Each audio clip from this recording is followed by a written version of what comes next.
Hi everyone, welcome to my video. So আজকে ভিডিওটার টপিকটা হচ্ছে যে যারা সাউথ কোরিয়াতে বর্তমানে স্টাডির জন্য আসতে যাচ্ছে, বাট অনেকেরই হচ্ছে প্রবলেম ফেস করছে ব্যাঙ্ক স্টেটমেন্ট বা ব্যাঙ্ক সলভেন্সিটা নিয়ে। কজ তারা হচ্ছে একটা প্রপার গাইডলাইন পাচ্ছে না এবং তারা বুঝতে পারছে না তারা আসলে তাদের ব্যাঙ্কটাকে কীভাবে রেডি করবে এবং কীভাবে প্রিপেয়ার করে সাউথ কোরিয়ার জন্য অ্যাপ্লাই করবে। কজ লাস্ট 2 থেকে 1 ইনটেকের জন্য দেখা যাচ্ছে যে ম্যাক্সিমাম স্টুডেন্টেরই ব্যাংকের কারণে রিজেকশনটা আসতেছে বেশি। সো এই প্রবলেমটা তারা কীভাবে সলভ করবে? সো এটা একদম ইজি প্রসেস, ইজিয়েস্ট ওয়ে। আপনারা চাইলে হচ্ছে প্রপার গাইডলাইন এবং প্রপার একটা রুলস মেনটেন করে হচ্ছে আপনারা আপনাদের ব্যাংকটা রেডি করতে পারবেন। এখানে আহামরি ওরকম কোনো কষ্ট হয় না। প্রবলেমটা হয় যে অনেকে হচ্ছে এ বিষয়ে কোনো আইডিয়া না নিয়েই 2 থেকে 3 মাসের মধ্যেই হচ্ছে অ্যাপ্লিকেশন শুরু করে ফেলে, যার কারণে তারা হচ্ছে প্রপারলি ব্যাংকটা রেডি করতে পারে না। সো এখন মেইন টপিকটা হচ্ছে আপনারা কীভাবে ব্যাংকটা রেডি করবেন। সো এই বিষয়টা নিয়ে আপনাদেরকে বিস্তারিত বলবো। প্রথমত যদি বলি আমি, প্রথমত হচ্ছে ব্যাংকটা হচ্ছে 2 মাধ্যমে দেখানো যায় স্পন্সর হিসেবে। একটা হচ্ছে সেলফ স্পন্সর, আরটা হচ্ছে যে প্যারেন্টস যারা থাকে প্যারেন্টসের থ্রুতে হচ্ছে স্পন্সর দেখিয়ে হচ্ছে অ্যাপ্লাই করা যায়। সো সেক্ষেত্রে আপনারা কীভাবে কী করবেন? সেলফ স্পন্সর হচ্ছে শুধুমাত্র এটা অ্যাপ্লাউ হয় হচ্ছে মাস্টার্স প্রোগ্রামের জন্য, এবং যারা ব্যাচেলার্স প্রোগ্রামে আসবেন তাদের জন্য হচ্ছে তাদের বাবা কিংবা মা যদি বেঁচে থাকে তাদের হচ্ছে একজনকে হচ্ছে স্পন্সর বানাতে হয়, এবং স্পন্সরের জন্য একটা সেভিংস অ্যাকাউন্ট প্রয়োজন হয়, এবং সেভিংস অ্যাকাউন্টে হচ্ছে আপনার আনুমানিক হচ্ছে 15 থেকে 25 লাখ টাকার মতন একটা ফান্ড রাখতে হয়। এটা ইউনিভার্সিটি এবং ইমিগ্রেশনের উপর ভ্যারি করে যে কীরকম ফান্ড রাখতে হবে, এটা এজেন্সি আপনাদেরকে বলে দেবে। বাট সবচেয়ে বেশি সেফ হচ্ছে 20 থেকে 22 লাখ টাকাটা রাখা। এটা রাখলে কোরিয়ার যে কোনো ইউনিভার্সিটি আপনারা অ্যাপ্লাই করতে পারবেন। সো এখন হচ্ছে ব্যাংকটা কীভাবে প্রিপেয়ার করবেন এবং কোরিয়ার ইমিগ্রেশনের রিকোয়ারমেন্টটা কী, তারা কীরকম ব্যাংক চাচ্ছে ফান্ড ম্যাচুরিটি বা ফান্ডের জন্য। সো এজন্য মূলত হচ্ছে আপনাদের অ্যাকাউন্টটা ক্রিয়েট করতে হবে। আপনারা যে ইনটেকে অ্যাপ্লাই করবেন সেই ইনটেকের মিনিমাম 6 থেকে 7 মাস আগে অ্যাকাউন্টটা ক্রিয়েট থাকতে হবে, এবং অ্যাকাউন্ট ক্রিয়েট করার পরবর্তী সময় থেকে হচ্ছে প্রপারলি ট্রানজ্যাকশন কন্টিনিউ করতে হবে। এবং ট্রানজ্যাকশনগুলো যদি কন্টিনিউ থাকে তারপর হচ্ছে ফান্ড আপনি গিয়ে যে 20 থেকে 22 লাখ টাকা যে দেখাবেন, এই ফান্ডটা কখন রাখবেন? এই ফান্ডটা হচ্ছে আপনি ওই ইনটেকের 3 থেকে 4 মাস আগে ফান্ডটা রাখবেন। এটাই হচ্ছে ফান্ড ম্যাচুরিটি।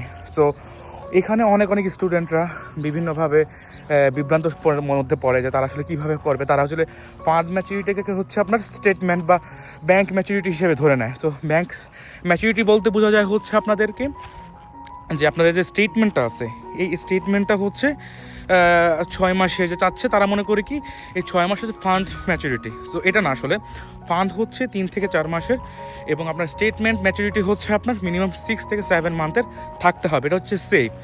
সো এখন আপনাদের হচ্ছে এটা হলেই কি ভিসা হয়ে যাবে? না, আপনাকে হচ্ছে প্রপার ট্রানজ্যাকশন করতে হবে। কারণ ট্রানজ্যাকশনগুলো আপনারা কীভাবে কী করবেন, ট্রানজ্যাকশন করার জন্য কিছু নিয়ম আছে। যেমন হচ্ছে আপনারা রিয়েল ট্রানজ্যাকশন করবেন, যেমন হচ্ছে আপনারা ধরেন হচ্ছে যে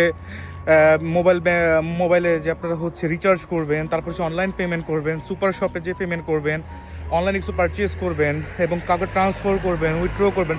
সো সব কিছু মিলিয়ে আপনাকে এভাবে হচ্ছে ট্রানজ্যাকশন করতে হবে। সাথে হচ্ছে আপনার কারেন্ট বিল, গ্যাস বিল এগুলো আপনাকে দিতে হবে। সো এক্ষেত্রে হয় কি, আপনি এটা প্রপার ট্রানজ্যাকশন বানাতে পারবেন, যার মাধ্যমে তারা বুঝতে পারবে যে না, এই অ্যাকাউন্টটা হচ্ছে একটা সেফ একটা অ্যাকাউন্ট, এবং এই অ্যাকাউন্ট থেকে হচ্ছে সে প্রপারলি ফান্ডটা দেখাচ্ছে। এখন অনেকের হচ্ছে যে প্রপার ফান্ড থাকে না, তাহলে তারা কী করবে? সো প্রপার ফান্ড না থাকার কারণে অনেকে হচ্ছে এই মুহূর্তে হচ্ছে বর্তমানে বাংলাদেশে স্টুডেন্ট লোন নেওয়ার একটা ফ্যাসিলিটিস আছে। চাইলেই হচ্ছে আপনার স্টুডেন্ট লোন নিতে পারেন, বিভিন্ন ব্যাংক আছে।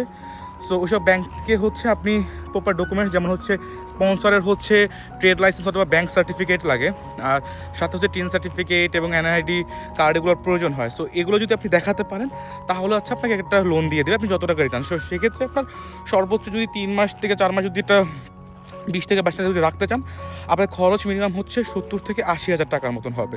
সো এটা হলে আপনারা নিজেরাই আপনার ফান্ড রাখতে পারবেন। আর তারপরে হচ্ছে যে অনেক হচ্ছে এফডিআর করতে চায়। আসলে কোরিয়াতে হচ্ছে মূলত এফডিআরটা হয় না, কোরিয়াতে অবশ্যই হচ্ছে সেভিংস অ্যাকাউন্টে লোন নিতে হবে। সো আপনারা যদি এইভাবে যেটা প্রসেস মেনটেন করে যদি আপনারা যদি অ্যাপ্লাই করেন, আশা করি আপনাদের ব্যাংক রিলেটেড কোনো রকম কোনো প্রবলেম ফেস করতে হবে না। বাট অবশ্যই ব্যাংকের অ্যাকাউন্ট খোলার হচ্ছে পরপর থেকে হচ্ছে আপনাকে প্রপারলি ট্রানজ্যাকশন করতে হবে।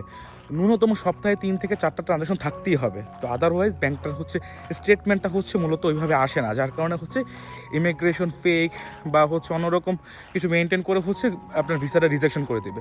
সো সেফ থাকার জন্য প্রপারলি ট্রানজ্যাকশনটা করবেন, বিকজ আপনি 3 থেকে 4 মাস যে কষ্টটা করবেন এর পরবর্তীতে আপনি হচ্ছে ভিসাটা পেতে পারবেন। সো অফকোর্স আপনাকে এখানে একটা ইফোর্ট দিতেই হবে। সো আশা করি যদি আপনারা আপনাদের ব্যাংকটা হচ্ছে এইভাবে যদি মেনটেন করেন, তাহলে আসলে আপনার ভিসা রিলেটেড কোনো রকম কোনো প্রবলেম ফেস করতে হবে না এবং আপনাদের ব্যাংক একদম প্রপারলি পিওর থাকবে। আর আদার্স যেই যেগুলো বিষয়গুলো থাকে ওগুলো আপনি আপনার এজেন্সির মাধ্যমে হেল্প নিয়ে করতে পারবেন, বিকজ ব্যাংকটাও হচ্ছে মূলত এজেন্সি করতে পারে না। যদি এজেন্সি করেও দেয় এটা ফেকভাবে দেখিয়ে দেয়। এমন অনেক অনেক এজেন্সি আছে আপনাদের স্টেটমেন্ট এডিট করে বাড়িয়ে দিল, সলভেন্সি এডিট করে দিল, যার ফলে হয় কি প্রপার ভিসা রিজেকশনটা হতেই থাকে। এটাও কিন্তু নেক্সট ইনটেক আছে, মানে গত যে প্রিভিয়াস যে ইনটেক ছিল মার্চ ইনটেকে বিউএফএস বলেন কিংবা বুসান ইমিগ্রেশনে বলেন, এইসব জায়গাতে অনেক অনেক স্টুডেন্টের হচ্ছে ভিসাটা রিজেকশন খাওয়ার মূল কারণটাই হচ্ছে আপনার এই ব্যাঙ্ক স্টেটমেন্ট ছিল। সো আপনারা প্রপারলি ব্যাঙ্ক স্টেটমেন্ট রেডি করেন এবং সাউথ কোরিয়ার জন্য অ্যাপ্লাই করেন। আশা করি এই ইয়ার এবং সামনের বছর ইনশাল্লাহ কোরিয়াতে হিউজ স্টুডেন্ট নেওয়া হবে। এটা প্রেডিকশন বলা যায়, নট লাইক আমি শিওর বলতেছি, বাট আশা করি প্রপারলি স্টুডেন্ট নেবে। সো যদি আপনারা প্রপারলি ব্যাঙ্ক আদার্স ডকুমেন্টস যদি রেডি রাখতে পারেন, ইনশাল্লাহ আপনার ভিসা হয়ে যাবে, এটা নিয়ে কোনো প্রবলেম নাই। বাট আপনাদের এগুলো হচ্ছে জেনুইন রিয়েল থ্রুতেই করতে হবে। আর আমি আমার ভিডিওর কমেন্ট সেকশনে আপনি জানিয়ে দিবেন আপনাদের কোন কোন বিষয়ে প্রবলেম হচ্ছে বা কোন কোন হেল্প দরকার হবে। আমি ইনশাল্লাহ ট্রাই করবো নেক্সট ভিডিওর মাধ্যমে আপনাদের প্রবলেমগুলো সলভ করে দেওয়ার জন্য। সো আজকাল সকাল প্রায় 7টা বাজে আর কি, আমার এখন কাজে যেতে হবে। সো তার আগে আপনাদের জন্য একটা ভিডিও বানাচ্ছি, জাস্ট একটা ওয়েতেই জাস্ট হাঁটাহাঁটি করতেছে আর ভিডিওটা বানাচ্ছি, কজ এটা নিয়ে স্টুডেন্টদের অনেক প্রবলেম। আর আজকের ভিডিওটা এতটুকু পর্যন্ত থাকুক, ইনশাল্লাহ পরবর্তীতে আবার দেখা হবে অন্য কোনো ভিডিওতে। ভালো থাকবেন সবাই, আসসালামু আলাইকুম।